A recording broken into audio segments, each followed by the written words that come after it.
So this video will conclude our deep dive into the database side of the code generation from ClassBuilder. We have two remaining functions to look at, procedures, excuse me, and that's delete and delete validate. So, whoops, why do I have that one open? I wanted that one. Okay, so delete is pretty straightforward. It says, okay, you want me to delete something, pass me a reference to the object, and then it brings it in and says, okay, if it passes delete validate, then we build the SQL, we do a delete from the table where ID is this, and we blow it away. So now let's look at the delete validate. And if you'll notice, there's absolutely, well, I mean, there's something there, but it does nothing. Uh, Only you know when something is safe to delete. There's no way ClassBuilder can ever figure out what is the dependency upon this particular record, how it interrelates to other records in the system.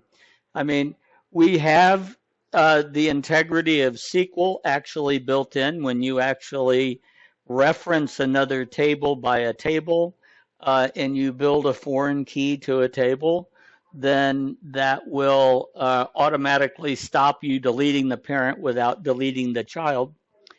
And but to know somebody can delete something is something ClassBuilder can't figure out.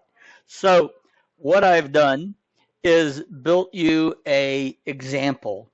So you're going to find out, select a count of something from somewhere where something is something, basically. You're going to build your SQL here, and then it executes, and then it comes back and says, okay, if we have records here, then pass fail is false, and here's your error message. That's pretty much it.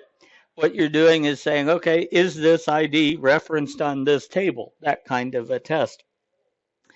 And then by doing that, it will come down here, pass fail is false. It'll automatically display the message to the users, and then it will return pass fail. So the default is true. So it's up to you to turn it false and verify that, yes, they can delete that record. So here, if we followed this logic through, it says if delete validate returns false, procedure return false, and it goes back up to the calling procedure with a false. Otherwise, it returns true and says, okay, we killed that record. So that is the sum total of the class, database layer class on a single table. Now, the next thing we're going to look at is a parent-child table relationship. And I'm going to keep this intact just the way it is. I plan to put this out on my website, so if you want to download it and play with it and see it, it's there for you to view. But what I'm going to do now is take a day or so and build out a nice client parent-child relationship set of tables and screens.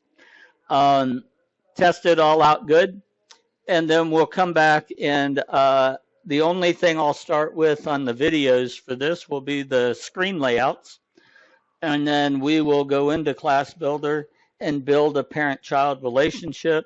We will link the tables together, and then we'll see how all of these functions modify themselves. Because now we have a parent table that has a collection of a child table. So it changes everything pretty massively, but it's a very traditional database model, so it's got to be there. And this concludes the videos on this section, and we'll pick it up with some more in a day or so.